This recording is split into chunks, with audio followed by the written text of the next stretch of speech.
না, অনেক সময় কি হয়, দেবতারাও ভগবানের কথা শ্রবণ করতে বাধা প্রদান করে।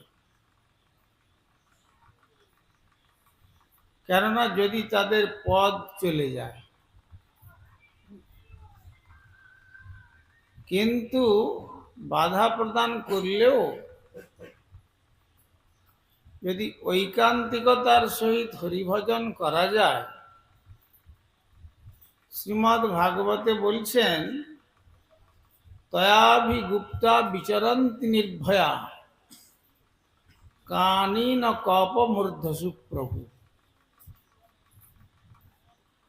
শ্রী ভগবান যখন ধ্রুবকে শেষ পর্যন্ত কোনো কিছু না চাওয়ার জন্য তাকে ধ্রুবলোক প্রদান করলেন,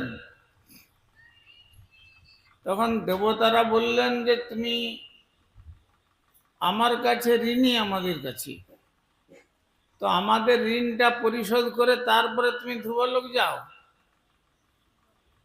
কিন্তু ভগবানের সাধনার এমনই ফল, সেই দেবতাদের বাধাতে তাদের মস্তকে পদচারণা করে বিমানে আরোহণ করে ধ্রুবলোক যাত্রা করলেন। ভগবান তাকে তার সুদর্শন চক্রের দ্বারা সংরক্ষণ করলেন।